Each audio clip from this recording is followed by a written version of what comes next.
Salut tout le monde et bienvenue sur votre chaîne Oasis de Physique Chimie. Dans cette vidéo, nous allons parler de la chimie de la première année baccalauréat option français et nous allons faire la conduction dans les solutions. Alors pour mieux comprendre la leçon, on doit répondre sur deux grandes questions. Alors la première question c'est qu'est-ce que la conductance d'une solution? Donc on doit répondre sur cette question, d'accord, dans cette leçon. Alors on commence par un petit rappel.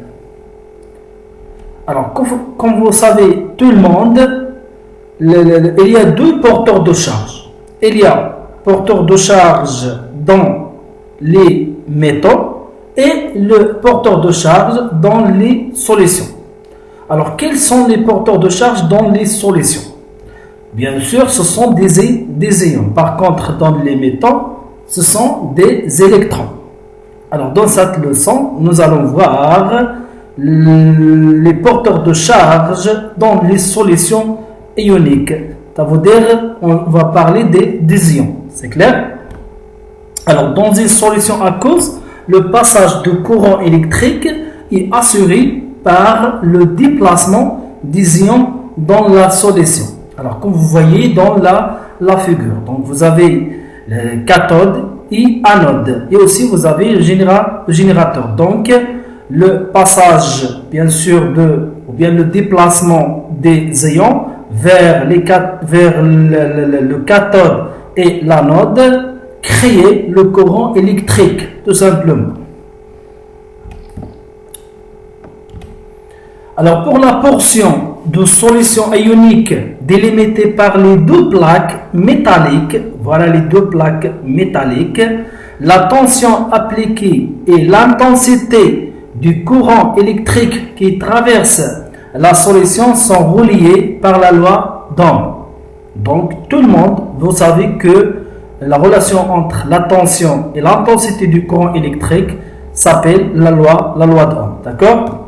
Donc, la loi d'Ohm, il dit la tension est égale à la résistance fois le courant ou bien l'intensité du courant électrique. D'accord? Alors, l'intensité du courant électrique est égale à la tension sur la résistance. D'accord? Donc, E est égal G fois U. C'est clair? Alors, avec G est égal quoi? Est égal l'inverse de la résistance. Ça veut dire est égal le courant électrique sur la tension. C'est clair? Avec le courant électrique est en ampères, la tension en volts, la résistance en ohms et la conductance G, d'accord? Alors G s'appelle la conductance. Alors qu'est-ce que c'est que la conductance? C'est l'inverse de la résistance, c'est clair? Ça veut dire la résistance est égale quoi? Est égale la tension sur le courant. Mais la conductance est égale, l'inverse est égale l'intensité du courant électrique sur la tension. Donc l'unité de la conductance c'est Siemens. Elle s'appelle Siemens. Alors, qu'est-ce que c'est que Siemens? Siemens, c'est 1 sur Ohm.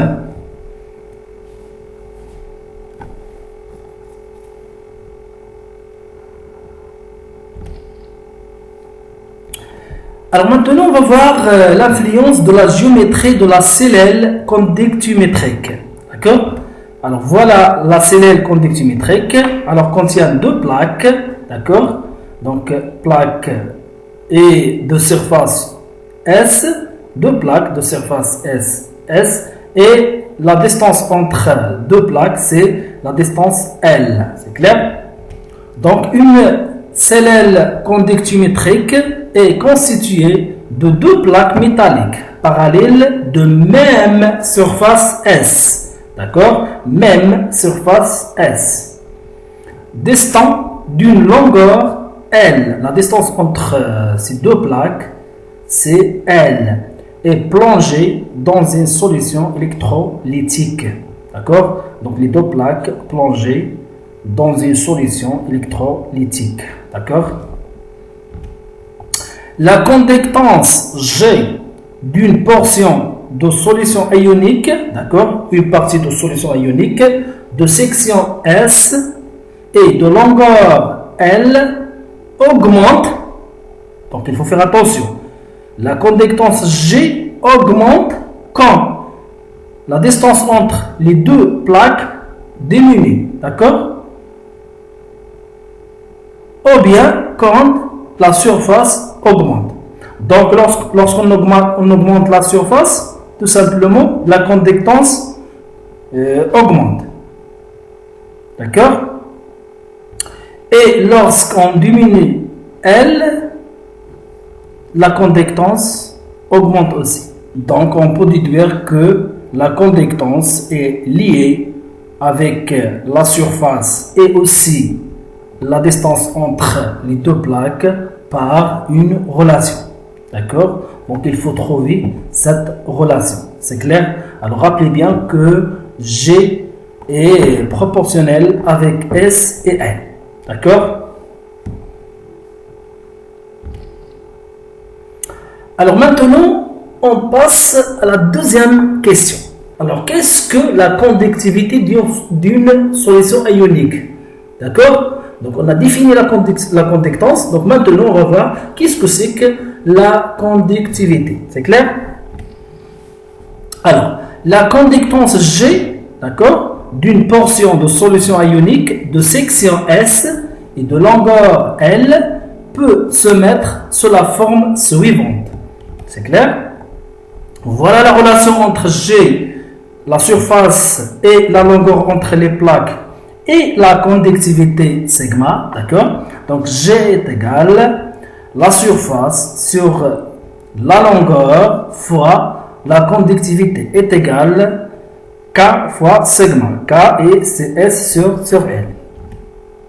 Donc S c'est une surface, donc son unité c'est mètre carré. L la longueur, donc en mètres. Et sigma en siemens par mètre. D'accord? Siemens par mètre. C'est clair? Parce que lorsqu'on multiplie le mètre carré fois S sur le mètre fois le mètre, donc elle reste le siemens. Donc G c'est en siemens. C'est clair? Donc il faut faire attention avec cette relation. Et rappelez bien, cette relation, elle est très importante. C'est clair? Le quotient K est égal S sur L est une caractéristique de la cellule utilisée. Elle est appelée constante de cellule. C'est clair? Donc la constante du cellule, c'est la surface sur la longueur. C'est clair? Alors pour une solution ionique contenant les ions X plus, d'accord, à que et Y moins à que, dont les concentrations sont notées concentration de X plus et concentration de Y plus, d'accord, la conductivité, ça veut dire sigma, d'accord, peut se mettre sous la forme, donc la conductivité sigma est égale lambda, d'accord, X plus, lambda de X plus, fois la concentration de X plus, d'accord, plus lambda de Y moins, fois la concentration de Y moins. Si vous avez plus que 2 ions, donc il faut ajouter à la somme, d'accord. Ça veut dire, on peut écrire ici par exemple, lambda Z plus au Z moins, fois la concentration de Z, d'accord. Toujours multiplier lambda fois la concentration d'ions, d'accord. Les quantités lambda plus et lambda Y moins sont appelées conductivité molaire ionique, d'accord. Alors qu'est-ce que c'est que lambda? Lambda appelé conductivité molaire ionique des ions. Lambda X plus de X plus et lambda Y moins de Y moins. Son unité tout simplement c'est Siemens fois mètre carré sur mol. La conductivité molaire ionique d'un ion dépend de sa nature et de la température de la solution. D'accord? Donc dépend de la nature, d'accord, des ions. Alors, il faut noter bien que les concentrations de x plus y moins 100 en mol par mètre cube. D'accord? Donc, il faut transformer litre en mètre cube dans cette relation. D'accord? Pourquoi? Parce que l'unité de la concentration, c'est mol par litre. Donc, il faut transformer litre en mètre cube. D'accord? Pour trouver l'unité de la conductivité molaire ionique. C'est clair? Donc, vous pouvez utiliser le tableau de transformation suivant. D'accord? Donc, les relations entre les unités mètre cube, décimètre cube, centimètre cube, millimètre cube avec litre, décilitre, centilitre, millilitre. Par exemple, 1 décimètre cube est égal à 1 litre. D'accord? 1 centimètre cube est égal à 1 millilitre, etc. D'accord? Et voilà mes amis, c'est la fin de cette leçon et de la vidéo. Je vous souhaite bon courage et bonne continuation et plein de succès dans vos études, Inch'Allah. Merci beaucoup. Et n'oubliez pas de vous abonner à notre chaîne YouTube pour recevoir des notifications lors des sorties de nos vidéos. Les cours, les exercices et les contrôles corrigés, aussi les examens corrigés, soit pour les troncs communs, soit pour les premières années baccalauréat et aussi pour les deuxièmes années baccalauréat, toutes les filières. Merci beaucoup. Salam alaikum.